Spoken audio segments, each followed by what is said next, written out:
WhatsApp বন্ধুসকল, এটা কথা কওঁ তোমালোকক, প্ৰেম বস্তুটো এনেকুৱা এটা বস্তু যিটো ল'ৰাটোৱে বুজিলে ছোৱালীটোৱে নুবুজে, ছোৱালীটোৱে বুজিলে ল'ৰাটোৱে নুবুজে, আৰু যেতিয়া ল'ৰা আৰু ছোৱালী দুয়োটাই বুজি পায় তেতিয়া সিহঁতৰ ফেমিলিয়ে নুবুজে। আৰু কিছুমান ছোৱালীৰ বাবে এটা কথা আছিলে, মোৰ বহুত দিন ধৰি চিন্তাত আছিলে, কিন্তু ক'ব সাহস পোৱা নাছিলোঁ, কিন্তু আজি কৈ আছোঁ যে কিছুমান ছোৱালী যে বায়'ত লিখি দিয়ে, ফেচবুকত বায়'ত, ইনষ্টাগ্ৰামত বায়'ত যে লিখি দিয়ে dead is girl, dead is girl, dead is princess.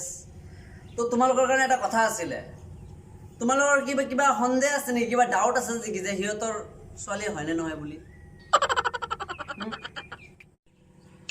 আৰু প্ৰেমিকা থকাৰ পিছতো যদি হাতেৰে কাম চলাবলগীয়া হয় নাই বন্ধুসকল, এই হাতেৰে যদি কাম চলাবলগীয়া হয় তেনেহ'লে তেওঁলোকৰ প্ৰেমিকা থকাৰ কোনো মানেই নহয়।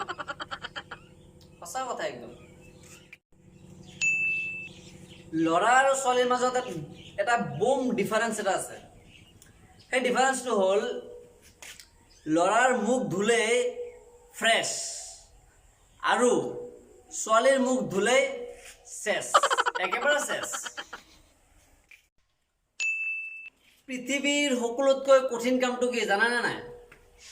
পৃথিৱীৰ সকলোতকৈ কঠিন কামটো হ'ল যে ডাক্তৰৰ আখৰ, বামুণৰ মন্ত্ৰ আৰু ছোৱালীৰ মন বুজি পোৱাটো তামাম কঠিন।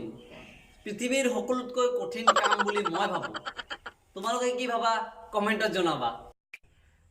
ফ্ৰেণ্ডছ, এটা লাইফ লেছন কৈ দিওঁ দেই, যিটো মোৰ লগত হৈ গৈছিলে, হৈছে মানে কি মোৰ লাইফ এক্সপিৰিয়েঞ্চৰ পৰা কৈ আছোঁ, যিখিনি আকৌ ইমানো লাইফ এক্সপিৰিয়েঞ্চ হোৱা নাই, যিখিনি হৈছে সিমানখিনিয়ে কৈ দিওঁ যে don't trust too much, don't love too much, and don't care too much, because that too much will hurt you so much. This is a life lesson, friends. Life experience পৰা কৈছোঁ, একদম মনৰ কথা কৈছোঁ দেই। থেংক ইউ ভেৰি মাছ। হাই বন্ধুসকল, মোৰ নাম অক্ষয় আৰু মই নতুনকৈ খুলিছোঁ এই বিন্দাছ ল'ৰা নামৰ চেনেলটো। তো প্লিজ তোমালোকে ছাবস্ক্ৰাইব কৰা, শ্বেয়াৰ কৰা, লাইক কৰা আৰু মোক কমেণ্টত জনোৱা যে ভিডিঅ'টো কেনেকুৱা লাগিছে আৰু কোনটো ডাইলগ তোমালোকৰ বেছি ভাল লাগিছে।